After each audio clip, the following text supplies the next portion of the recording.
کہ ایک رجب ہے، ذوالقعدہ ہے، ذی الحج اور محرم ہے، ٹھیک ہے. رجب الگ ہے اور 3 مہینے مسلسل ہیں. ذی الحج میں حج ہوتا ہے، ذوالقعدہ میں یہ لوگ گھروں سے نکلتے تھے، محرم میں واپس آتے تھے. تو یہ 3 مہینے حج کے لیے اور رجب میں عموماً عمرہ کرتے تھے. ان 4 مہینوں کی یہ وجہ سمجھ آ گئی. اب سوال کیا تھا کہ کعبۃ اللہ چونکہ قریش مکہ کے قبضے میں ہے، مسلمان اگر وہاں حج یا عمرے کے لیے جائیں اور قریش مکہ وہاں کوئی رکاوٹ کھڑی کریں، جو کہ ہوا بھی حدیبیہ کے موقع پر، تو پھر کیا کیا جائے. ٹھیک ہے، یہ پیچھے بات ہو چکی ہے نا. اسی کے اندر تھوڑی سی مزید وضاحت ہے کہ مسلمانوں سے کسی موقع پر کچھ ایسا ہو گیا کہ اللہ کے نبی نے کچھ لوگوں کو بھیجا. عبداللہ بن جہش رضی اللہ عنہ کی قیادت میں 12 لوگ تھے، ایک چھوٹا سا دستہ تھا 2 ہجری میں، یعنی 2 ہجری میں جمادی ثانی کی، کہیں بھی آتا ہے جمادی ثانی کی آخری تاریخیں چل رہی تھی اور کہیں بھی آتا ہے کہ وہ رجب کی آخری تاریخیں چل رہی تھی. ٹھیک ہے، چھوٹا سا ایک دستہ تھا. آپ نے فرمایا تھا کہ وادی نخلا میں جا کر رک جائیں، مکہ اور طائف کے درمیان یہ وادی نخلا ایک جگہ ہے، تو وہاں جا کر قریش کی نقل و حرکت کا جائزہ لیں اور ہمیں بتاتے رہیں کہ کیا ہو رہا ہے. اب اتفاقاً ایسا ہوا کہ قریش کا ایک قافلہ مال سے لدا ہوا وہاں سے گزرا. مسلمان اب کیونکہ یہ سمجھ رہے تھے، کہیں آتا ہے کہ مسلمان یہ سمجھ رہے تھے کہ جمادی ثانی کی آخری تاریخ، جمادی ثانی کی یعنی کہ آج آخری تاریخ ہے، جیسے آپ 30 تاریخ کہہ لیں. اور کہیں یہ آتا ہے کہ وہ مسلمانوں کو یہ لگتا تھا کہ آج رجب کا آخری تاریخ ہے اور اگر آج ہم نے ان پہ حملہ نہ کیا تو یہ جو ہے حرم میں داخل ہو جائیں گے. تو حرم میں آپ کو پتہ ہے جو داخل ہو جاتا ہے وہ ویسے ہی محفوظ ہو جاتا ہے. تو پھر آپس میں ان کا صلاح و مشورہ جب ہوا تو بہرحال انہوں نے نا اس پر حملہ کر دیا. ٹھیک ہے، اب ہوا کیا، مسلمانوں کو یہ خبر، مسلمانوں کو تو یہ یعنی اتنا بڑا وہ نہیں لگا، کیونکہ انہوں نے اپنی طرف سے یہ کہا تھا کہ ہم اگر اس قافلے پہ آج حملہ نہیں کرتے تو کل تو یہ ہر حال میں حرم میں چلے جائیں گے، تو یہ محفوظ ہو جائیں گے. تو اس لیے انہوں نے ان پر حملہ کر دیا. اب نبی کریم صلی اللہ علیہ وسلم نے ان کو ایسا کرنے کو نہیں کہا تھا.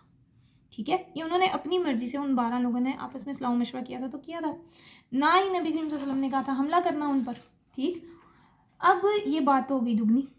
اب قریش مکہ جو تھے وہ اور جو مشرکین مکہ تھے انہوں نے اس بات کو اتنا ہی زیادہ ہوا دی کہ اس کو ایک فتنے کی طرح نا، جس طرح آپ کہیں گے ایک بات کو چھالنا یا بہت بڑا بات کا پتنگڑ بنانا، انہوں نے اس بات کو مسلمانوں سے، یعنی کہ ایک اجتہادی غلطی ہوئی تھی یہ، تو ان کو موقع مل گیا.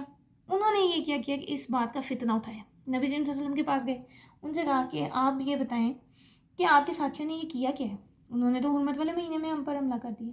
اس میں ان کے بڑے بڑے لوگوں کے نام بھی تھے جو یہاں پہ بتانے کی ضرورت نہیں ہے، لیکن قصہ مختصر یہ تھا کہ اللہ تعالیٰ نے یہ کہہ کر کہ دیکھو ٹھیک ہے ان 12 لوگوں سے غلطی ہوئی، لیکن جو تم نے مسلمانوں کے ساتھ کیا، 13 سال ان کو ستاتے رہے، نبی کے قتل کی کوششیں کی، حتیٰ کہ ہجرت بھی کرنی پڑ گئی. تو یہاں مراد یہی ہے. نبی کریم صلی اللہ علیہ وسلم نے جو شخص اس دوران مارا گیا تھا نا، اس قافلے پہ جب حملہ کیا تھا تو ایک شخص مارا گیا تھا، اس کی دیت بھی ادا کروائی تھی، باقیوں کو آزاد بھی کر دیا تھا اور بہت کچھ بھی کیا تھا. اور مطلب یہ کہ آپ نے تقریباً یعنی پوری طرح سے کوشش کی کہ سب کچھ کمپنسیٹ ہو جائے. ٹھیک ہے، لیکن اللہ رب العزت نے یہاں یہی بات کہہ دی کہ جب کوئی حرمت کا خیال رکھے گا تو تم نے بھی رکھنا ہے. اور یہ نہیں ہو سکتا کہ ایک چیز پر تم اتنے سخت ہو اور دوسری چیز پر تم اتنے ہی نرم ہو جاؤ. ٹھیک ہے، اور یہاں سے آپ کو فتنے کی حقیقت بھی پتہ چلتی ہے. یہاں پہ ہے نا والفتنۃ اکبر من القتل، فتنہ ہوتا ہے کسی کو اس کے دین پر عمل نہ کرنے دینا. ٹھیک ہے، پرسیکویشن، آزمانا. کوئی دین کی طرف آنا چاہتا ہے، زندگی سنوارنا چاہتا ہے اور آپ اس کو تکلیفیں دے رہے ہیں. آج بھی دیکھیں مسلمانوں کے ساتھ یہی ہو رہا ہے. ٹھیک ہے، اور مسلمان بڑی جلدی ڈر کر دبک کر بیٹھ جاتے ہیں کہ کیا کریں کیا نہ کریں. تو فریڈم، ریلیجیس فریڈم جو ہے نا اس کی بات ہے. ہر انسان کا حق ہے کہ اپنے عقیدے کے مطابق جی سکے، اور اللہ کے نبی نے مدینے میں رہ کر یہ کر کے دکھایا ہے. ٹھیک ہے، پھر جو یہ کہ آخری حصہ اس آیت کا وَلَا يَزَالُونَ يُقَاتِلُونَكُمْ، اس میں مشرکین کا آئندہ عزائم جو ہیں وہ بھی اللہ تعالیٰ بتا رہے ہیں کہ یہ کل بھی لڑ رہے تھے، آج بھی لڑ رہے ہیں اور یہ آئندہ بھی لڑتے رہیں گے. تم ان کے ساتھ جتنی مرضی محبت کی پینگیں بڑھا لو، جو مرضی کر لو، ان کی مرضیاں کر لو، یہ نہیں مانیں گے. ٹھیک ہے، تو اللہ تعالیٰ نے یہاں مسلمانوں کو تنبیہ کی ہے کہ کمزور نہیں پڑنا. اگر مرتد ہوئے، یعنی اگر اپنے دین سے پھر گئے تم ان کی ظلم و ستم سے تنگ آ کر یا کسی بھی وجہ سے تم اگر اپنے دین سے پھر جاتے ہو تو اس کو مرتد ہونا کہتے ہیں. ٹھیک ہے، یعنی اگر مرتد ہوئے تو تمہارے سارے اعمال ضائع ہو جائیں گے. اور اب اس میں میرے آپ کے لیے جو عمل کی بات ہے وہ کیا ہے، اپنے آپ کو فتنوں میں نہیں ڈالنا. ٹھیک ہے، اللہ نے جس بات کا حکم دیا ہے اس کو کریں.